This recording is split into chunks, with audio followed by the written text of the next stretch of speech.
Hello, ladies and gents. Romie Reviews here. Please like, comment, subscribe.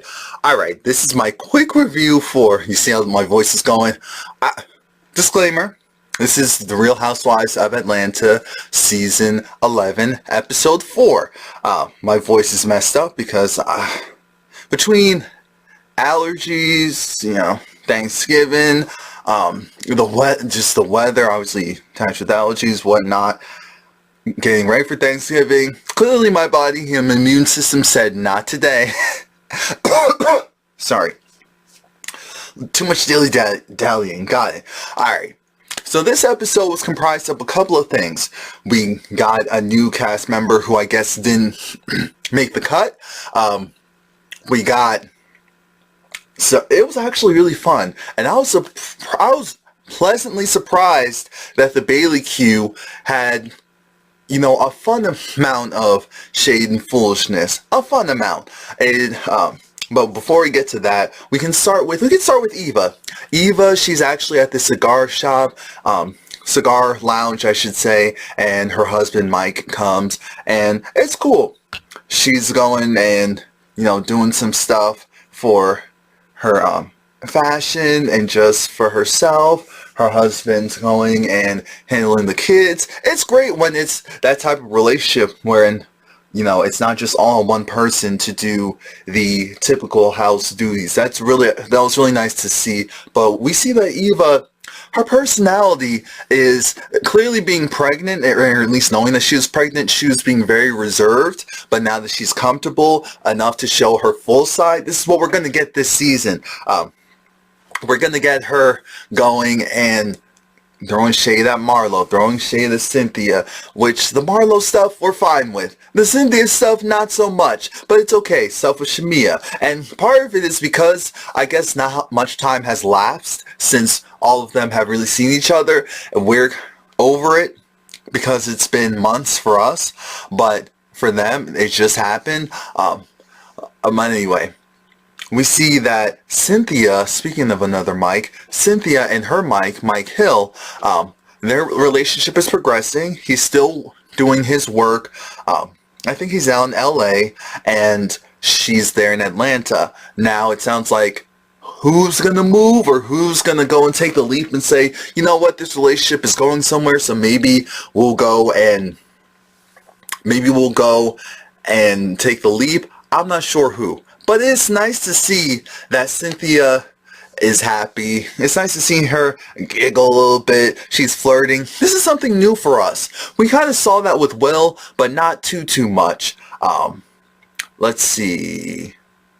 We see that Portia is going to be driving with her sister. Mind you, Cynthia said do a +1 to the Bailey Q.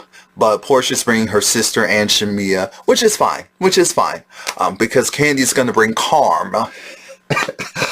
Why don't we just skip to the Cynthia Bailey Q? Because I'm not remembering anything else that was really that important prior to that. So we can start this off. Now, people one by one are slowly coming in. Of course, Marlo and Nene were the first ones to arrive at Cynthia's place. And actually, I take that back. Portia's Dennis's company was the first to arrive. They dropped off every variation of hot dog that he sells. And I said, you know what? Points for him, because I'm sure he already knows that look. I'm sure Portia told him, these women, they're going to come at me with some mess, so whatever you can do to help smooth this over, feed these women, and they will take to you more, whatever it takes right now. So he went and had his entire menu shipped out there. I'm thinking it's only a handful of them, or 2 handfuls of them, but it's fine. It's fine. They can take stuff home. Hopefully they like it, because if they don't, we know they won't. No, let it be known. Now, in the confessional, what am I saying? The confessionals were funny. They were really, really funny. Nene has this new person, like I said, Tanya? I'm not sure how you say her name. What I do know is this seems like this is someone who Nene probably wanted to be a part of the show. Apparently she's a Sagittarius. They share the same birthday, December 13th, and they're a lot alike. And Nene thought maybe Marlo would like her because this woman likes labels. She has all the right labels. I don't remember what she does or who she's connected to, if she's connected to anyone. I just know that Nene introduced her as someone who frequents her store and shows her a lot of support, period. Apparently, I think she's also friends with, I was looking online, and she's also friends with Candace from Real Housewives of Potomac. I said, oh, okay. Or was it Monique? It was one of them. It could be both. Who knows? But, you know, she seems cool. She seems nice. But Marlo had a look. I'm doing this completely out of order. Marlo had a look for her. Marlo had that look of, who the hell is this coming in here looking cute and whatnot and taking... Marlo gave her that look of, what they're not going to do is, I thought I was getting a peach. I was promised I was getting a peach. That's the only reason why I'm coming to their shindigs and coming to all this mess. That's the only reason why. The only reason why. So when Marlo was introduced, Marlo's like, oh, yes, you have that bag. And yeah, oh, yes, you have this and you have that. Okay, this is nice. Okay, this is cute. She wasn't amused. But it's like, you know that fake, that you do when you feel like, even though you really don't feel like, That's what Marlo was doing.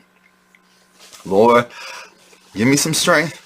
I mean, give me more strength. Let's just have everyone come in because no time like the present. Everyone slowly comes in. I think Porsha was like the last bunch to come in, and Cynthia had a game. And it was essentially, she created these questions. I'm thinking, Cynthia, did you look online to create these questions? Did you talk with production when it came to these questions? Now, yes, I know a lot of the questions that we were actually hearing were from the cast members going and saying, oh, well, I actually created my own, because Cynthia said you can create your own. It's either you go and answer the question that you pick from the bowl, or you pass the peach. And by passing the peach, you pass the burden of answering that question and it going to someone else. Now, Cynthia, oh my gosh. One of the questions was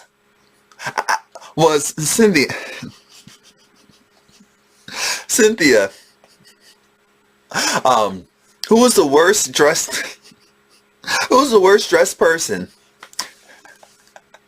And at some point, first off, in the confessional, so it's like, well, I mean, Cynthia passing the peach. She really should. I said, Cynthia looks good, so let's stop that.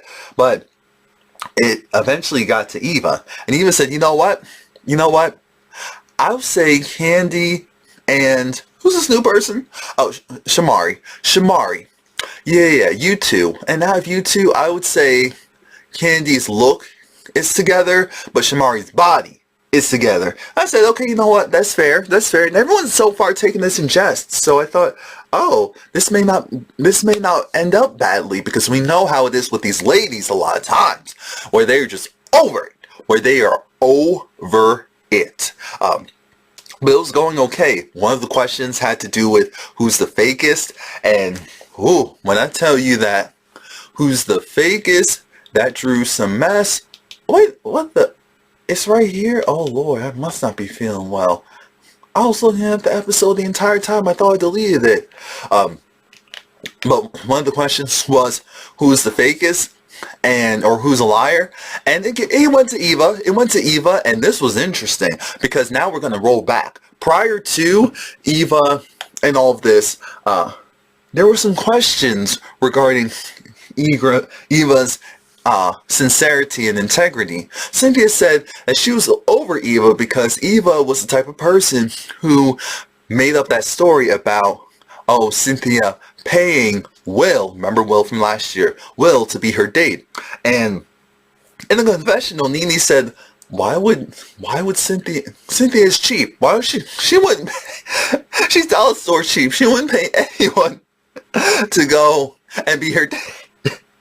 Speaking of that, when Marlo was having her impromptu photo shoot session in Cynthia's house, she was putting on so much makeup that even Nene had to tell her, stop. Just stop. I mean, if you put in any more makeup, I'm going to have to put you in a casket. You casket ready, girl?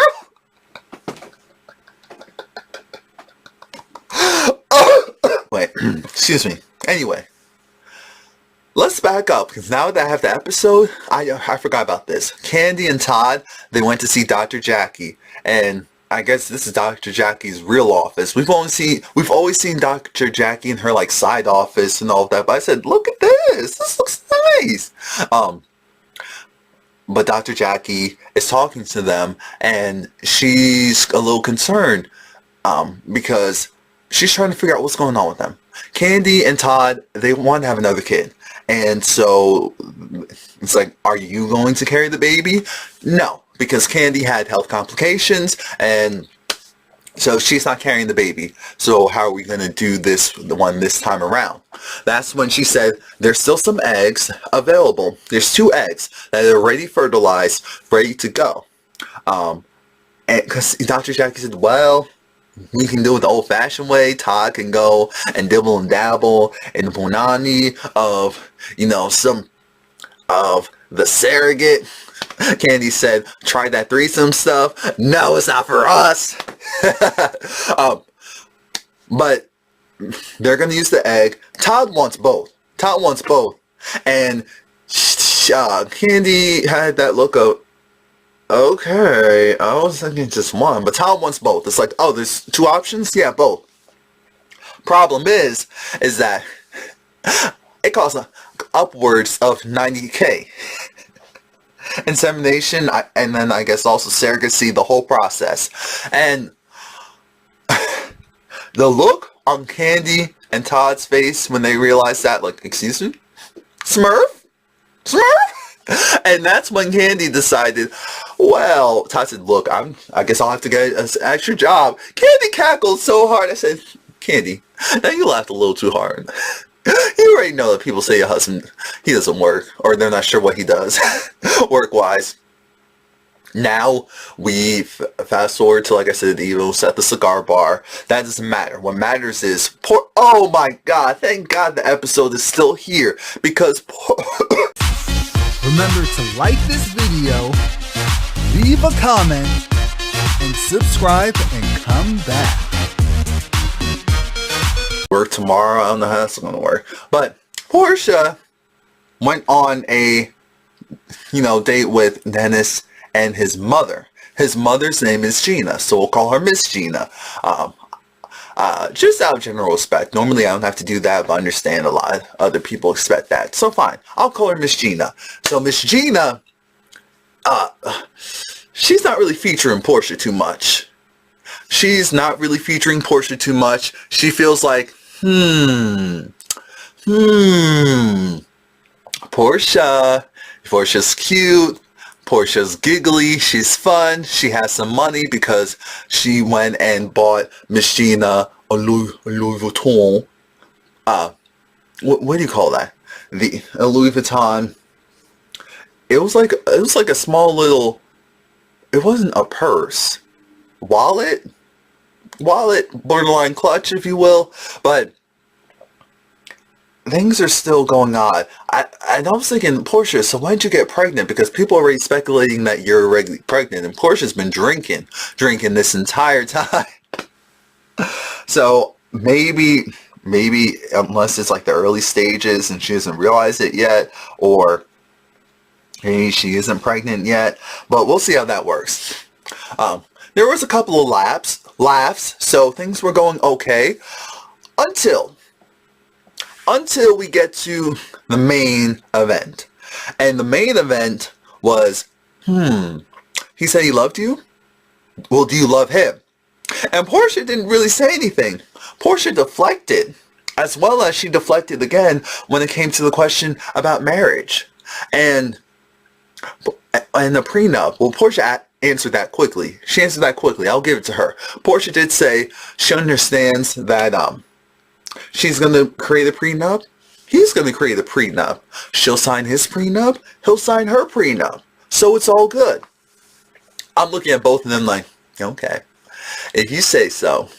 She didn't really seem too impressed, which had me thinking, Lord, how many times has that mother had that look of, I've had to deal with this so many times, and honey, you just don't realize it, you just don't know.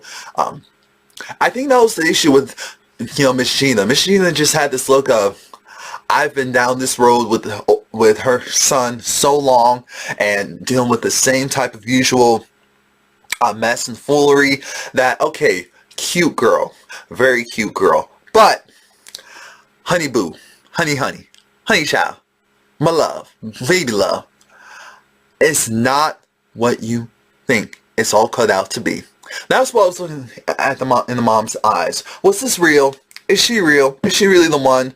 Because she's cute, I'll give her that, but is she really the one? Poor Portia, poor Portia.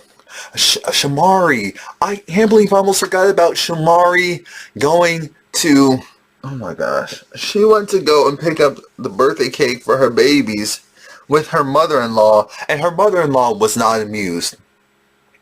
Ma DeVoe was not amused because this conversation, clearly they've had issues, and they both acknowledge. Shamari says she didn't feel like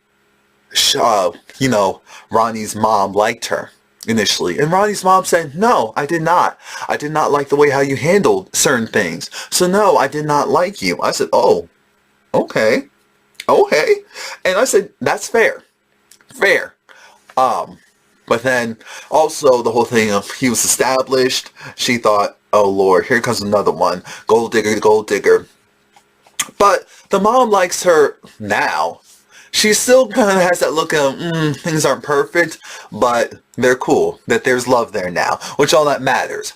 Until Shamari went and said, until she said, oh, by the way,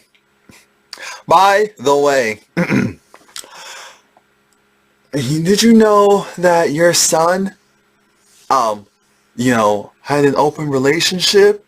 I said, excuse me? And then Shamari explains, look, it's not exactly what you think.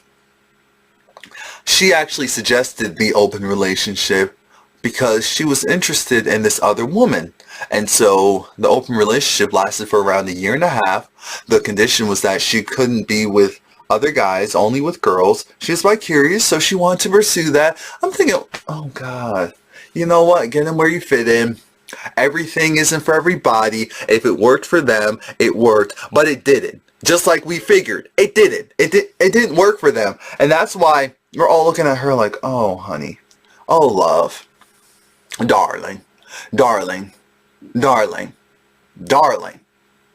Why would you tell his mother that you were in an open relationship with her son? Why would her son respects and loves his mother too much to go and say some type of mess like that to her? And the fact that you actually thought that, So then the mom was like, no, he didn't tell me that. Really? But the woman who created the cakes, she said, oh, well, you know what? You have twins. So each kid deserves their own cake. I said, uh-oh, here it comes, and you're on camera, so you can't back out now. She said, what about if we just do two cakes for $900 total before tax? I said, how much? Ow, God, my chest. How much total before tax? $900. $900. She duped you. And then she did a dance. I said, oh my gosh, she duped you. I'm sure the cakes were worth it, but still, we always like to negotiate. Even if we're not successful at doing so. Now anyway, back at Cynthia's house, Mallory was there, Cynthia's sister, and it was weird because Nene is becoming closer with Eva. So Eva asked Nene to go and give a big speech at her wedding. She felt like, Nini's a great example of what a successful marriage looks like. And I said, I'll give her that. I'll definitely give her that. But it was just weird because we were all thinking, don't you have some other, like, because we know you have a relationship, of course, with your mother and other women in your family. So I said, was this a producer thing? Like, Nini? That's just weird. Unless maybe her family life, it hasn't been like a successful, what do you call it? Successful marriages and relationships. Maybe that's why. I'm not sure. But Cynthia, like I said, she doesn't like the fact that Eva started the whole rumor about her paying for a relationship, i.e. paying for Will to date her for the season. So that's going to be interesting. And then they did bring up the fact that, oh, Eva, she's a little wishy-washy when it comes to being consistent. And Nene said, well, I've definitely seen a different side of her than maybe what you've seen before. And so they said, two-faced and wishy-washy. We just called it as we saw it. And he said, well, I guess if you have to put a title on it, but I mean, the woman just honored me, so I can't go in on her. That's what I was getting from this whole thing. Now, everyone is there. Like I said, they're there. The game has begun. They brought dishes. So how many of them do you think actually cooked or created their dishes?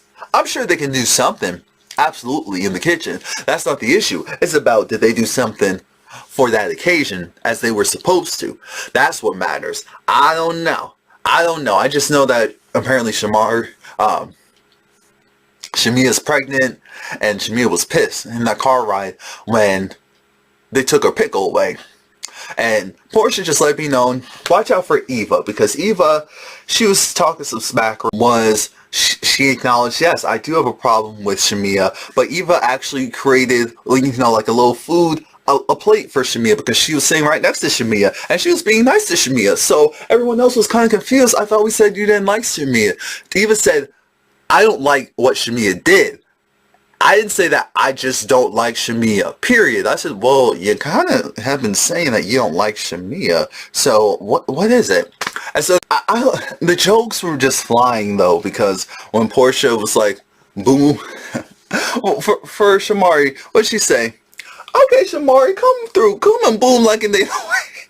Because one of the questions I was asked was, well, has anyone had a threesome before? No, not a threesome, an open marriage. Cynthia asked that question, has anyone had an open marriage before? Or open relationship? And of course, Shamari popped up like, yes, I did. And she gives the whole story, and everyone's looking like, okay. But did anyone catch when Shamari said, Portia's always had that butt, but that wasn't the shade. The shade was when she said, Portia has always, not always, but Portia is talking about me and my clothing when she's wearing clothes that don't even fit. I said, oh. What? Oh. Well, yikes. But the episode kind of ends with, Eva being on the chopping block. And because Marlo was upset with her, Eva was like, look, she doesn't really like Marlo. Marlo said, cool. She doesn't really like Eva because she feels like she's fake and phony and inconsistent. And that's where the episode pretty much ends. If I forgot anything else, oh well. Please like, comment, subscribe. Next week I won't sound like this. And thank you.